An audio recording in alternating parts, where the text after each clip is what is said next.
నల్గొండ జిల్లా కేంద్రంలో షెడ్యూల్ తెగల అభివృద్ధి కోసం జిల్లాలో అమలు చేస్తున్న పథకాలపై గిరిజన సంక్షేమ అధికారులు సమావేశం నిర్వహించారు. రాష్ట్ర ప్రభుత్వం షెడ్యూల్డ్ తెగల ప్రజల అభివృద్ధి కోసం అనేక సంక్షేమ కార్యక్రమాలను అమలు చేస్తుందని అధికారులు తెలిపారు. ఈ సమావేశంలో గిరిజనుల అభివృద్ధికి తీసుకోవాల్సిన చర్యలపై చర్చించామన్నారు. ఈ నెల 30న హైదరాబాద్లో రాష్ట్ర స్థాయిలో గిరిజన సంఘాల నాయకులతో చర్చించి వారి అభిప్రాయాన్ని తీసుకుంటామన్నారు. 31న గిరిజన ప్రజా ప్రతినిధులతో సమీక్ష నిర్వహిస్తామని, సెప్టెంబర్ 4న కొత్త బడ్జెట్లో కేటాయించిన 350 కోట్ల రూపాయల నిధుల ప్రకారం ఎలాంటి ప్రతిపాదనలు సిద్ధం చేయాలో నిర్ణయం తీసుకుంటామన్నారు. అక్టోబర్లో ఆర్థిక చేయూత, చిన్న మధ్య తరహా ఔత్సాహిక పారిశ్రామికవేత్తల ప్రోత్సాహ పథకం, భూమి అభివృద్ధి పథకాల కింద లబ్ధిదారుల ఎంపికకు నోటిఫికేషన్ జారీ చేస్తామన్నారు.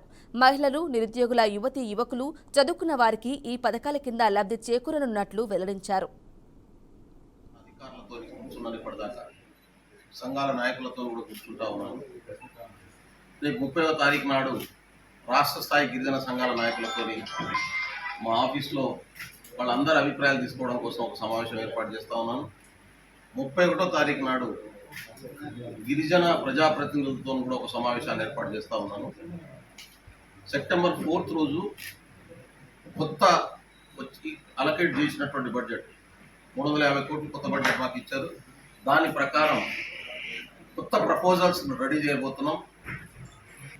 కంప్లీట్గా ప్రపోజల్స్ రెడీ చేసి అక్టోబర్ నెలలో నోటిఫికేషన్ వస్తుంది.